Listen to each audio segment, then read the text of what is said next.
What does high score mean? New high score, is that bad? What does that mean? Should I break it?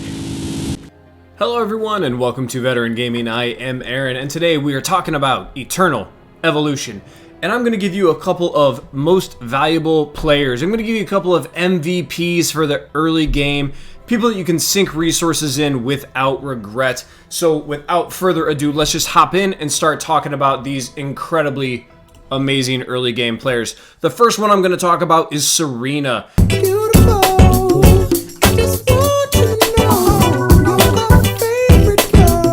She is an awesome healer. She's currently the login reward. She is unbelievable and very necessary for your team. The only other healer you're going to look at pretty early is the Panda, and Serena is significantly better than the Panda healer. As you can see here, she's got several healing abilities that are going to be based on her max health. And she's going to heal herself and one other target, usually the tank. But she's also going to put some healing out to the rest of the team as you level her up. She's also going to give your tank or somebody else an added defense boost, which is huge. And as you can see here, a lot of her effects say the healing effect shall be increased by 2.9% of Serena's max HP, which is going to lead us into her equipment, which you're going to want to start with the Vigorous set down here, which is going to increase her max health. Obviously, if her max health pool is larger, then she's going to put out larger heals. Eventually, you're going to want to look for a set, I believe it's called Abundant. If we get down here, there we go. This little med pack looking thing is the Abundant set, and it's going to increase your heals by a significant portion. So that's something we want to go with. We're going to look at long term. You're probably going to run an Abundant set and then a Vigorous set to get bigger heals based on a bigger health pool. So that is Serena in a nutshell. So let's go ahead and move on to our second, Taylor. This dude is a hard hitter. And store-brand imitation Frosted Flakes featuring Terry the Tag. They're food. As you can see here, he falls under the Hunter class, range class, with stable continuous damage. And by continuous damage, I mean he hits like a truck. He's available from multiple different areas of the game right now, using resources to buy extra cards for him, which you can then evolve him. When you're looking at his skills right here, it's going to increase attack by 33% and crit rate by 18%. Those are the main two stats you're going to look at for him, is attack and crit rate. And actually, as you continue to look through, 138% of his attack, 150%, 163%, of the attack. You're going to get to this one. Again, deal 317% of attack. There's a theme here. I hope you're picking up on it. And then when you've come to the final one here, it even straight up tells you, Taylor has a strong demand for critical strikes. It is recommended to equip him with items that increase his crit rate. So that being said, we're going to look at his equipment. And as you can see here by the set bonuses I have, crit rate, and attack. And when you come in here to the gloves, crit damage. Obviously, that could be a better helm, but I do have it for the attack set. And then attack percentage with crit rate and crit damage on the boots.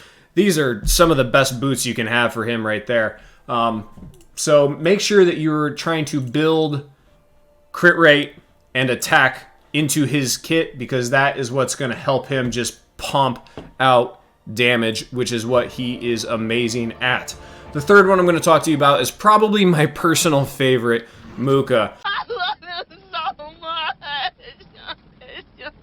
The Summoner. This guy is incredible. Not only does he take up a pretty good portion of damage himself, but he can summon 2 feral wolves that will also act as not only attackers, but as little mini tanks running around to absorb damage, keep them off your healer, and your damage dealers in the very back. I have literally won battles with only Serena, my healer, and the 2 feral wolves running around, and that's all I had left. I mean, you're getting essentially 2 little damage dealers running around for no cost, and he can do some really, really outstanding damage.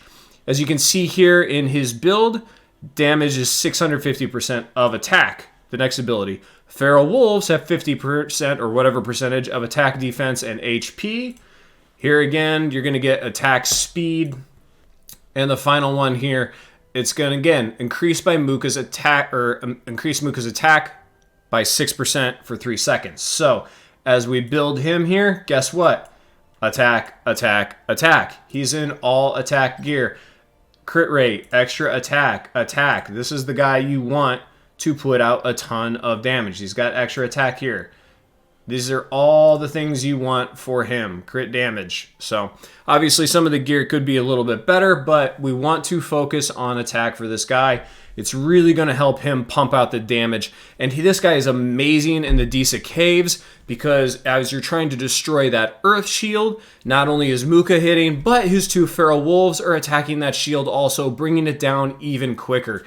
This guy is awesome in story mode. He's awesome in the mine. He's awesome everywhere. Pick him up, level him up, use him.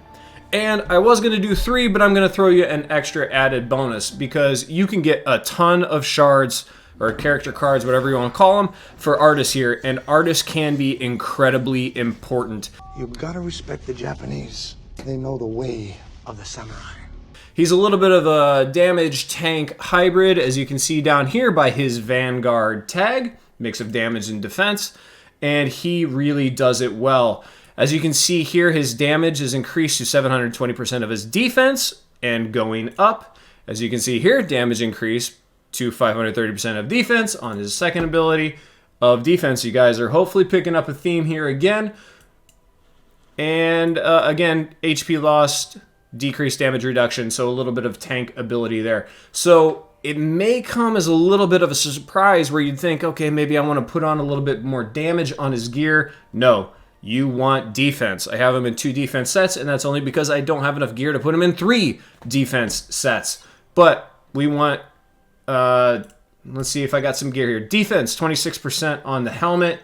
Defense, 18% on the boots. We got some defense, 2.8% as a secondary stat there. Defense on the chest, obviously. And defense of 1.6% even on the weapon. Pump him with defense. It's actually going to also pump. And we want to pump you up. His survivability and his damage numbers. So this guy can be used in a bunch of different scenarios. Especially like the clan boss or whatever you want to call him in this game. I'm so used to the raid terms. Clan boss, again, the Disa Caves where the boss isn't putting out a ton of damage. Serena can heal through it, and he's doing significantly more damage than a regular tank would do. So there you go. There are my now 4 really, really strong early game players that I don't feel that you're going to waste resources in, especially considering down the road you're going to be using multiple teams in like your Galactic Arena and stuff like that. So if you get these 4 characters, evolve them, give them the gear, give them the talents, you are not going to regret it. Make sure you subscribe to the channel so you don't miss any upcoming videos that are coming out with helpful information and guides like this. Smash that big thumbs up button if you don't mind, guys. That helps me out a ton. And as always, have fun. Good luck. So I got that going for me, which is nice.